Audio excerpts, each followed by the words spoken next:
నమస్కారం అండి. ఇప్పుడు మన రైతు మాణిక్ సార్ దగ్గర ఉన్నాము. సార్ కూడా మన గ్రోప్లెస్ వాడినారు. అయితే ఆయన ఎన్ని పంటలకు వాడారు, ఏ పంటకు వాడారు అనేటువంటిది మనం అడిగి తెలుసుకుందాం. నమస్కారం సార్. ఇప్పుడు మీరు గ్రోప్లెస్ వాడారు కదా, ఎప్పుడు వాడారు, ఏ పంటకు వాడారు? ఓకే, ఒక సీజన్ కు వాడారా? ఒక సీజన్ వాడినాం, మళ్ళా నెక్స్ట్ సీజన్ కూడా కొద్దిగా వాడినాం. అవే ఉండే వాడినాం 2 సార్లు.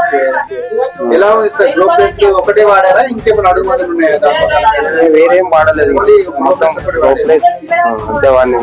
ఒకసారి ఎలా వాడారు ఒకసారి చెప్పండి సార్. ఫస్ట్ అడుగు మందు అదే మొత్తం వాడి, తర్వాత ఇట కొద్దిగా ఎక్కువ వేసినాం. గోప్లెస్ తక్కువ వేసి యూరియా ఎక్కువ వేసినాం అన్నట్టు. ఇవి బస్తాలు కొద్దిగా తక్కువ చేసి ఇవి 2 ఎక్కువ వేసినాం అన్నట్టు. ఇవి గోప్లెస్ 2 వేసి ఇవి 3 వేసినాం. అట్లా 2 సార్లు.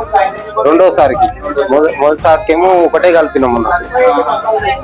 గోప్లెస్ ఎక్కువ చేసి ఇవి యూరియా తక్కువ కంటిన్యూ చేసిన తర్వాత అట్లా ఎన్ని ఎకరాలకు వాడారు సార్ మీరు గ్రోప్లెస్? 5 ఎకరాలు. 5 ఎకరాలు వాడారు. ఎలా ఉంది రిజల్ట్? ఎలా ఉంది? మంచిగానే ఉన్నాయి. ఇది వరకు మీరు గ్రోప్లెస్ ముందు ఎలాంటి అడుగుతున్నారు? డిఏపి వాడారు. డిఏపి 20 వాడారు.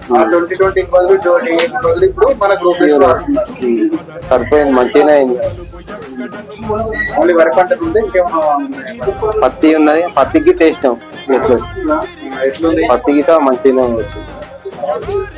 Okay sir.